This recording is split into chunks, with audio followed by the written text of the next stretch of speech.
সুপ্রিয় দর্শক, আসসালামু আলাইকুম। আপনাদের সবাইকে স্বাগত জানাচ্ছি এখনকার আলোচনায়। আপনাদের সঙ্গে আছি আমি সিরাজুল ইসলাম। দর্শক, ইয়েমেনে সৌদি আরব একদম ফুল ফ্লেজে অর্থাৎ পূর্ণাঙ্গ মাত্রায় সামরিক অভিযান চালানোর প্রস্তুতি নিচ্ছে বলে ইয়েমেনের হুতি সমর্থিত সরকারের পক্ষ থেকে দাবি করা হয়েছে। তার মানে আমরা মনে হয় খুব বড় রকমের যুদ্ধ দেখতে যাচ্ছি সৌদি আরব এবং ইয়েমেনের মধ্যে। এদিকে ইরাকে সৌদি আরব এবং আমেরিকা যে যৌথ হামলা চালিয়েছে বলে দাবি করা হচ্ছে, সে ব্যাপারে ইরাকের সরকারের পক্ষ থেকে বলা হয়েছে এই বিষয়ে সৌদি আরব বা আমেরিকা ইরাক সরকারকে কোনো কিছু জানায়নি, কোনো অনুমোদন নেয়নি, একেবারে অনাকাঙ্ক্ষিতভাবে দেশের সার্বভৌমত্ব লঙ্ঘন করেছে। এদিকে ইরাকের যে প্রতিরোধকামী সংগঠনের উপরে তারা হামলা চালিয়েছে, তাদের পক্ষ থেকে আজ 31 জুলাই একটি ব্যালিস্টিক ক্ষেপণাস্ত্র উন্মোচন করা হয়েছে, যার পাল্লা 1650 কিলোমিটার। তার মানে পুরো সৌদি আরব ইরাকের এই ক্ষেপণাস্ত্রের আওতায়। ইরাক থেকে সৌদি আরবে হামলার আশঙ্কা যথেষ্ট বলে মনে করা হচ্ছে। এদিকে হরমুজ প্রণালীতে ইরান আরও 2টি তেল ট্যাঙ্কারে হামলা চালিয়েছে, যে ট্যাঙ্কারগুলো আমেরিকার বিমান বাহিনীর সহায়তায় হরমুজ প্রণালী পার হচ্ছিল। যে পথ দিয়ে জাহাজ দুটি যাচ্ছিল সেই রুট বেসিক্যালি ইরান অনুমোদিত না। এছাড়া 4টি তেল ট্যাঙ্কার ইরানি হামলার পর ফিরে গেছে। ইসরায়েলের প্রধানমন্ত্রী বেনিয়ামিন নেতানিয়াহু অভিযোগ করেছেন নিউ ইয়র্কের মেয়র জোহরান মামদানি তিনি নাকি হামাস, হিজবুল্লাহ এবং ইরানকে পৃষ্ঠপোষকতা দেন। আর একটা খবরের হেডলাইন বলে আমি বিস্তারিত আলোচনায় চলে যাই। সেটি হচ্ছে ইউক্রেনকে আমেরিকা পেট্রিয়ট ক্ষেপণাস্ত্র প্রতিরক্ষা ব্যবস্থা তৈরির লাইসেন্স দিতে চেয়েছিল, সেইটা আর দেবে না বলে খবর বের হয়েছে। তো সুপ্রিয় দর্শক, আমি এতক্ষণ যে বিষয়গুলো বললাম এই বিষয়গুলো নিয়েই বিস্তারিত আলোচনা করার চেষ্টা করব। আশা করি আলোচনা ভালো লাগবে, আর যদি ভালো লাগে তাহলে শেষ পর্যন্ত সঙ্গে থাকবেন, আর ভিডিওতে লাইক, কমেন্ট, শেয়ার করে চ্যানেলটির সাথেই থাকবেন। দর্শক, চলুন আমরা বিস্তারিত আলোচনা করি। ইয়েমেনের হুতি আনসারুল্লাহ আন্দোলনের প্রধান আব্দুল মালেক আল হুতি তিনি এক কড়া বক্তৃতা দিয়েছেন, ভাষণ দিয়েছেন জাতির উদ্দেশ্যে। সেই ভাষণে তিনি জানিয়েছেন যে সৌদি আরব সম্ভবত ইয়েমেনের বিরুদ্ধে সর্বাত্মক অভিযান চালাতে যাচ্ছে, এবং এই অভিযানটা স্থল, আকাশ এবং সমুদ্র 3 পথেই হতে পারে। এবং এই 3 পথে অভিযান চালাতে গেলে সৌদি আরবের যে বিপুল পরিমাণের সেনা এবং সামরিক শক্তি দরকার, সেইগুলো জোগাড় করার জন্য সৌদি আরব এরই মধ্যে তৎপরতা শুরু করেছে। এবং ইয়েমেনের পূর্বাঞ্চলে অর্থাৎ হুতি নিয়ন্ত্রিত এলাকার বাইরে যে সমস্ত সৌদি সেনা মোতায়েন ছিল তাদেরকে সৌদি আরব ইয়েমেন সীমান্ত যেটা পশ্চিম দিকে, ওদিকে সরিয়ে নেওয়া হয়েছে। এবং এরই মধ্যে আমরা তো খবর পেয়েছি যে 15 জাতির সমন্বয়ে একটা আন্তর্জাতিক জোট গড়ে তোলার চেষ্টা করছে, যে জোট লোহিত সাগর এবং বাব আল মানদেব প্রণালী দিয়ে জাহাজ চলাচল নিরাপদ করবে এবং উন্মুক্ত করবে। তার মানে সেখানেও একটা বড় সংঘাতের আশঙ্কা আছে।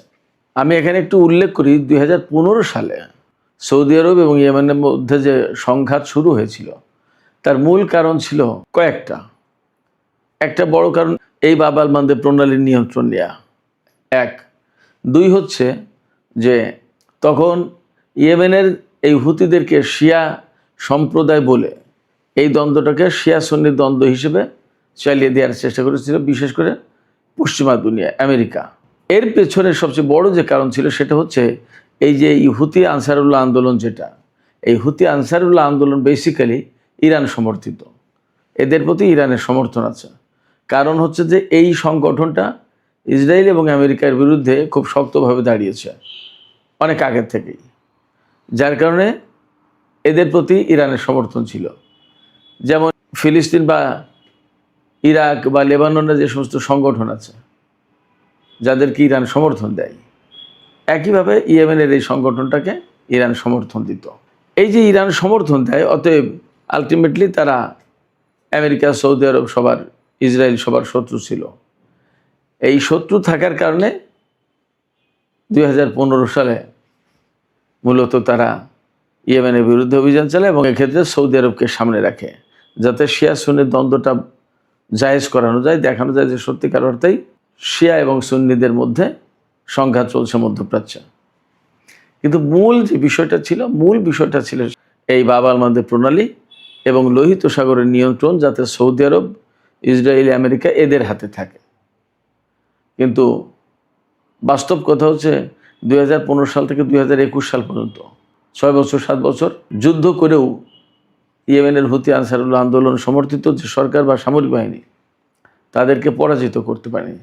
এবং এই হুতি গেরিলাদের অনেকেই সামরিক প্রশিক্ষণপ্রাপ্ত, তারা সৌদি আরবের বিরুদ্ধে বড় বড় অভিযান পরিচালনা করেছে। আজকে যখন ইয়েমেনের বিরুদ্ধে সৌদি আরব বড় রকমের অভিযান পরিচালনা করবে বলে প্রস্তুতি নেওয়ার খবর পাওয়া যাচ্ছে, তখন ইয়েমেনের পক্ষ থেকে ঘোষণা দেওয়া হয়েছে সৌদি আরবের বিরুদ্ধে অন্তত 10 লাখ ইয়েমেনি, সশস্ত্র ইয়েমেনি লড়াই করবে। তারা সেইভাবে প্রস্তুতি নিচ্ছে। সেক্ষেত্রে যদি এ ধরনের সংঘাত হয় তাহলে এ কথা একেবারে নিশ্চিতভাবে বলা যায়, একদম জোর দিয়ে বলা যাচ্ছে যে ভয়াবহ রক্তপাত হওয়ার সম্ভাবনা আছে সৌদি ইয়েমেন এই সংঘর্ষে এবং মধ্যপ্রাচ্যে। এবং আমি জানি না আসলে দিন দিন পরিস্থিতি কোথায় যাচ্ছে। এতদিন কিন্তু যুদ্ধের পরিস্থিতি একরকমের ছিল। ইরানের সাথে ইসরায়েল এবং আমেরিকা যখন যুদ্ধ হয়েছে তখন কিন্তু সৌদি আরব, কাতার, কুয়েত, বাহরাইন এই সমস্ত দেশ সরাসরি ইরানের বিরুদ্ধে যুদ্ধে অংশ নেয়নি। এখন যুদ্ধের আপাতত দৃষ্টিতে যখন তীব্রতা কমে এসেছে বলে আমরা ধরতে পারি, অনেক ক্ষেত্রেই বলা হচ্ছে যে মধ্যপ্রাচ্য থেকে, বিশেষ করে পারস্য উপসাগরীয় দেশগুলো থেকে আমেরিকা সেনা প্রত্যাহার করে নেবে কিনা বা কোনো কোনো জায়গা থেকে সেনা প্রত্যাহার করেছে বলে খবর পাওয়া যাচ্ছে। এইরকম একটা সময় সৌদি আরব ইরাকে হামলা চালালো এবং ইয়েমেনের সাথে দ্বন্দ্বে জড়িয়ে গেল। তাহলে বিষয়টা কি দাঁড়ালো? তাহলে ব্যাপারটা কি আমেরিকা সৌদি আরবকে এই মধ্যপ্রাচ্যের যুদ্ধে জড়িয়ে দিয়ে আস্তে আস্তে সে এখান থেকে সরে পড়তে চায় কিনা, নাকি সৌদি আরবকে জড়িয়ে দিয়ে মধ্যপ্রাচ্যে বৃহত্তর একটা দ্বন্দ্ব সংঘাত লাগিয়ে দিতে চাই? আসলে কোন পলিটিক্স, কোন পলিসি যে কাজ করছে বলা মুশকিল, বোঝা মুশকিল। যে সময় ধারণা করা হচ্ছিল বা আলাপ আলোচনা চলছিল যে সৌদি আরব, পাকিস্তান, তুরস্ক, কাতার, ইরান এরা মিলে একটা আঞ্চলিক জোট গঠন করতে পারে, ইরান যদি নাও থাকে তাহলে এই দেশগুলো একটা আঞ্চলিক জোট গঠন করতে পারে এবং মধ্যপ্রাচ্যের স্থিতিশীলতা ফিরিয়ে আনতে এই জোটটা বিরাট কার্যকরী ভূমিকা পালন করবে। সেই জায়গায় সৌদি আরব এখন এমন একটা জোট গঠন করতে যাচ্ছে বলে আন্তর্জাতিক এবং দেশীয় গণমাধ্যমে খবর বের হচ্ছে, আমাদের দেশীয় গণমাধ্যমে খবর বের হয়েছে যে জোট ইয়েমেনের বিরুদ্ধে লড়াই করতে যাচ্ছে বলে আশঙ্কা করা হচ্ছে। এটা যদি হয় তাহলে একেবারে মুসলিম বিশ্ব, মিডল ইস্ট, মুসলিম মিল্লাত একেবারে ধ্বংস হয়ে যাবে, মারাত্মক রকমের ক্ষতিগ্রস্ত হবে। এবং এটাই তো চেয়েছিল পশ্চিমা কিছু দেশ। এগুলো কেন বুঝতে পারছে না মধ্যপ্রাচ্যের মুসলিম দেশগুলো, আমি ঠিক পরিষ্কার না। যাই হোক, আমরা আর একটা প্রসঙ্গে আলাপ করি। এই মধ্যপ্রাচ্যের আলোচনায় যখন হচ্ছে তখন বলি যে ইরাকের প্রতিরোধকামী সংগঠন হাসতাস সাবি, যেটা পপুলার মোবিলাইজেশন ইউনিট, তাদের পক্ষ থেকে আজকে একটি ক্ষেপণাস্ত্র প্রদর্শন করা হয়েছে এবং উন্মোচন করা হয়েছে, যে ক্ষেপণাস্ত্রের পাল্লা 1650 কিলোমিটার। এটা ব্যালিস্টিক ক্ষেপণাস্ত্র, 1650 কিলোমিটার দূরে আঘাত আনতে পারে। তার মানে পুরো সৌদি আরব সম্ভবত এই ক্ষেপণাস্ত্রের আওতায়। সেক্ষেত্রে খুব সম্প্রতি সৌদি আরব এবং আমেরিকা ইরাকের উপরে যে হামলা চালিয়েছে, সেই হামলার জবাব সম্ভবত ইরাকের প্রতিরোধকামী সংগঠন দিতে যাচ্ছে সৌদি আরবকে। আর মধ্যপ্রাচ্যে মার্কিন ঘাঁটিগুলো তো ইরানের হামলার লক্ষ্যবস্তু হয়ে আছেই। আজকেও আমি দুপুরে ভিডিওতে বলেছিলাম যে কুয়েতে হামলা চালিয়েছে, পরবর্তীতে জানা গেল যে বাহরাইনেও হামলা চালিয়েছে ইরান। এদিকে আজকে ইরান যে মার্কিন ঘাঁটিগুলোতে হামলা চালিয়েছে, এর বাইরেও হরমুজ প্রণালীতে কিছু ঘটনা আছে। আমেরিকার সামরিক বাহিনী, বিশেষ করে বিমান বাহিনী, তাদের বিমান শক্তি দিয়ে, বিমানের ছত্রছায়ায় অর্থাৎ বিমান নিরাপত্তা দিয়ে 2টি তেল ট্যাঙ্কারকে হরমুজ প্রণালী পার করে নিয়ে যাচ্ছিল। মূলত এই 2টি জাহাজ ওই ওমান উপকূল দিয়ে নিয়ে যাওয়ার চেষ্টা করছিল, যেটা ইরান থেকে দূরে। আর ইরান দেখিয়ে দিয়েছে যে জাহাজ চলাচল যা করবে, তাদের যে নির্দেশিত পথ, তারা যে দেখিয়ে দিয়েছে যে এই রুটে যাবে, এই রুটে যাবে, সেই রুটে যায়নি। তার মানে আমেরিকা তাদের শক্তি প্রয়োগ করে জাহাজ 2টি নিয়ে যাচ্ছিল। কিন্তু ইরান দুটো জাহাজে হামলা চালিয়েছে। হামলা চালালে ওখানেই অচল হয়ে বা দাঁড়িয়ে আছে জাহাজ দুটো। আর 4টি জাহাজ তার পেছনে ছিল, সেই 4টি জাহাজ, ওই 4টি জাহাজ ফিরে গেছে। তার মানে আমেরিকা আজকেও অর্থাৎ 31 জুলাই জাহাজ, তেলবাহী জাহাজ পার করতে পারলো না হরমুজ প্রণালী। শুধু তাই না দর্শক, আমি আপনাদেরকে আর একটা কথা বলি। হরমুজ প্রণালী সেই 40 দিনের যুদ্ধের সময় যখন থেকে আটকে দিয়েছে ইরান, অর্থাৎ মার্কিন বাহিনীর এখানে প্রবেশ নিষেধ, এরপর থেকে একদিনের জন্য আমেরিকার সেনারা হরমুজ প্রণালীর ধারে কাছেই যায়নি। যখনই ইরানের ক্ষেপণাস্ত্রের আওতায় চলে এসেছে তাদের কোনো যুদ্ধজাহাজ, তখনই ওয়ার্নিং দিয়েছে, মেসেজ পাঠিয়েছে, সিগন্যাল পাঠিয়েছে, অথবা ক্ষেপণাস্ত্র বা ড্রোন হামলা চালিয়ে তাড়িয়ে দিয়েছে। ভয় দেখিয়েছে ইরান, তারা চলে গেছে। তো হরমুজ প্রণালী অ্যাকচুয়ালি আমেরিকা যে খুলতে পারলো না, এটা পরিষ্কার। এদিকে মিডল ইস্ট ইরান কেন্দ্রিক আর একটা খবর আছে আমেরিকার। মার্কিন প্রেসিডেন্ট ডোনাল্ড ট্রাম্প ক্যাম্প ডেভিডে তার মন্ত্রী সভার সব সদস্যের সঙ্গে বৈঠকে বসেছেন। এই কিছুক্ষণ আগের খবর। এই ক্যাম্প ডেভিডে সাধারণত বড় কোনো সিদ্ধান্ত হতে গেলে মার্কিন প্রেসিডেন্ট তার মন্ত্রিসভার সদস্যদের নিয়ে বৈঠকে বসেন। আজকেও কিন্তু তাই। আজকে কিন্তু সপ্তাহের প্রায় শেষ দিন, আর একদিন আছে আমেরিকায়, শুক্রবার।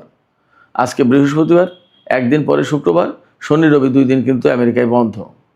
এবং ইসরায়েলের প্রধানমন্ত্রী বেনিয়ামিন নেতানিয়াহু সম্প্রতি আমেরিকা সফর করেছেন এবং ধারণা করা হচ্ছে তার এই সফরের পর আমেরিকা ইসরায়েল মিলে ইরানের বিরুদ্ধে অভিযান চালাতে পারে। তো এই যে আজকের যে ক্যাম্প ডেভিডের বৈঠক, এই বৈঠকের পর মনে করা হচ্ছে কয়েকটা কারণ হতে পারে। একটা হতে পারে ইরানের বিরুদ্ধে বড় কোনো সিদ্ধান্ত নিতে যাচ্ছে, হামলা চালাতে পারে, এটা একটা। আরেকটা হতে পারে মধ্যপ্রাচ্য থেকে মার্কিন বাহিনীকে প্রত্যাহার করার ব্যাপারেও আলোচনা হতে পারে। কোনটা আমরা শিওর না, কারণ মধ্যপ্রাচ্যে আসলে আমেরিকার জন্য অনেক বেশি ব্যয়বহুল যুদ্ধ হয়ে যাচ্ছে। এই যুদ্ধ টানা খুব কঠিন ব্যাপার। এবং এই যে এই জুলাই মাসের প্রথম দিক থেকে যে ইরান এবং আমেরিকার মধ্যে যে যুদ্ধ শুরু হয়েছে, চলছে, এই যুদ্ধে কিন্তু বিপুল পরিমাণে ক্ষয়ক্ষতি হয়েছে মধ্যপ্রাচ্যে আমেরিকার ঘাঁটিগুলোতে। অনেক বিমান, অনেক হেলিকপ্টার, অনেক ড্রোন ধ্বংস হয়েছে, ঘাঁটিগুলো তছনছ হয়েছে এবং এই সময় অনেকগুলো সেনাও মারা গেছে। শুধু সেনা মারা না, অনেক সেনা আহত হয়েছে। আজকেই দেখলাম যে তাদের 3-4 দিন আগে যে সেনা আহত হওয়ার কথা ছিল যে 624, সেই জায়গায় আজকে দেখলাম যে তারা আপডেট করেছে 653 জন মার্কিন সেনা আহত হয়েছে। তার মানে এই কয়েকদিনে আরও অনেক সেনা আহত হয়েছে। তো এই যে আহত হওয়ার ঘটনা, তাহলে নিহত কি 2-1 জন মোটেই হচ্ছে না।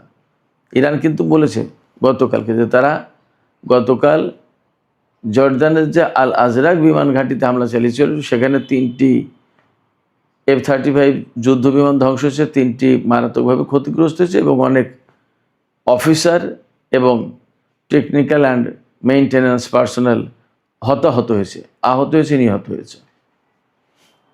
তো এই রকম একটা পরিস্থিতিতে আমেরিকা হয়তো মধ্যপ্রাচ্য থেকে সেনা প্রত্যাহারও করতে পারে, সেই সিদ্ধান্ত হতে পারে ক্যাম্প ডেভিডে। আবার ইরানের বিরুদ্ধে হামলার ব্যাপারেও আলোচনা হতে পারে। আবার এপাশে সৌদি আরব যে ইরাকের সাথে এবং ইয়েমেনের সাথে ফ্রন্ট খুলল যুদ্ধের, এই বিষয়টা নিয়েও গুরুত্বপূর্ণ আলোচনা হতে পারে। তবে আমার কাছে মনে হচ্ছে প্রথম এবং দ্বিতীয়টা, এই দুটোর যে কোনো একটা বিষয় নিয়ে খুব গুরুত্বপূর্ণ সিদ্ধান্ত নেওয়া হবে। আমরা সবই দেখতে পারবো, অপেক্ষায় থাকি। সুপ্রিয় দর্শক, আমরা এপাশে আরেকটু কথা বলি। সামাজিক যোগাযোগ মাধ্যমে সম্ভবত খবরটি দেখলাম যে কুয়েত থেকে মার্কিন সেনা প্রত্যাহারের বিষয়টি বিবেচনা করছে বা পর্যালোচনা করে দেখছে ট্রাম্প প্রশাসন।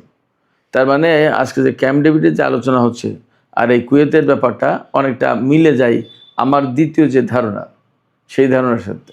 দেখা আসলে কি হয়। আমি প্রথমে শিরোনামের সময় বলেছিলাম যে ইসরায়েলের প্রধানমন্ত্রী বেনিয়ামিন নেতানিয়াহু বলেছেন যে নিউ ইয়র্কের যে মেয়র জোহরান মামদানি, তিনি নাকি ইরান, হিজবুল্লাহ এবং হামাসকে সমর্থন করেন, পৃষ্ঠপোষকতা দেন। এই কথা কেন বলছেন? এর কয়েকদিন আগে মেয়র জোহরান মামদানি বলেছিলেন যে নেতানিয়াহু নিউ ইয়র্কে আসলে আমি তাকে গ্রেপ্তার করব। যদিও পরে মামদানি বলেছেন যে নিউ ইয়র্ক স্টেটের বা আমার মেয়র হিসেবে আসলে আমার সেই ক্ষমতা নেই, কারণ আমেরিকা ICCর সদস্য না, সেই কারণে ওই আইন আমেরিকার জন্য প্রযোজ্য না। তো ওই আইন প্রযোজ্য না হলেও নেতানিয়াহুর সাথে যে জোহরান মামদানির একটা বিরাট মানসিক দ্বন্দ্ব এবং দূরত্ব তৈরি হয়েছে, এতে কোনো সন্দেহ নেই। এই প্রসঙ্গে আজকে নেতানিয়াহু বলেছেন, আমি যদি কোনো দেশ সফরে যাই আর সেখানে যদি কোনো সরকার আটকের চেষ্টা করে, তাহলে আমাদের দেশের সেনারাই সেটা কাউন্টার দেওয়ার জন্য বা সেটা নস্যাৎ করে দেওয়ার জন্য যথেষ্ট। ধরুন কথার কথা, ফ্রান্সে গেল, ফ্রান্সের সেনাবাহিনী যদি নেতানিয়াহুকে আটক করার ব্যবস্থা করে বা পুলিশ, তো তাদেরকে কাউন্টার দেবে ইসরায়েলের সেনাবাহিনী। নেতানিয়াহুর বক্তব্য এটা। তাইলে অনেক বেশি শক্তি প্রকাশের বা শক্তির অহংকার দেখানো হলো এমন কি? আপনাদের মতামত জানাতে পারেন এ ব্যাপারে। আমি সর্বশেষ যে বিষয়টি নিয়ে আলোচনা করতে চাই সেটি হচ্ছে, অনেক আগে থেকেই ইউক্রেন আমেরিকার কাছে ক্ষেপণাস্ত্র প্রতিরক্ষা ব্যবস্থা চেয়ে আসছে।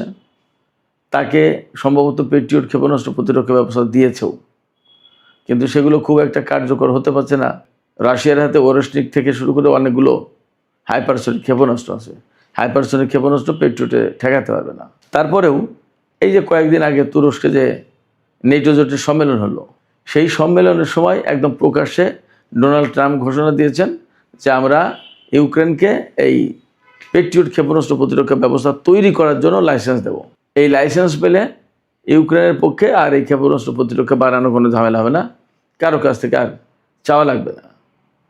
তো আজকে ডোনাল্ড ট্রাম্প বলেছেন যে তিনি ইউক্রেনকে এই লাইসেন্স দেবেন না। তিনি প্রকাশ্যে কয়েকদিন আগে বলে গেলেন দেবেন, আর আজকে বলছেন দেবেন না। এই জায়গা থেকে আরেকবার একটা কথা পরিষ্কার হয়ে প্রমাণিত হয়, সেটা হচ্ছে যে ডোনাল্ড ট্রাম্প আসলে কাউকে কথা দিলে সেই কথা যে রাখবেন তার নিশ্চয়তা থাকে না। সুপ্রিয় দর্শক, আমি যে বক্তব্য দিলাম ট্রাম্পের এই ব্যাপারে, আমার এই বক্তব্যের সাথে কি আপনাদের কোনো দ্বিমত আছে? নাকি ট্রাম্প আসলেই বারবার ওয়াদা খেলাপ করেন, চুক্তি ভঙ্গ করেন এবং এই রেকর্ড যথেষ্টই আছে? আপনাদের মতামত জানিয়ে কমেন্টে লিখতে পারেন। আর ভিডিও ভালো লাগলে লাইক, কমেন্ট, শেয়ার করবেন এবং চ্যানেলটি সাবস্ক্রাইব করে সাথেই থাকবেন। দর্শক, এখনকার মতো আলোচনা এখানে শেষ করতে চাই। আপনারা সবাই অনেক অনেক ভালো থাকুন। আল্লাহ হাফেজ।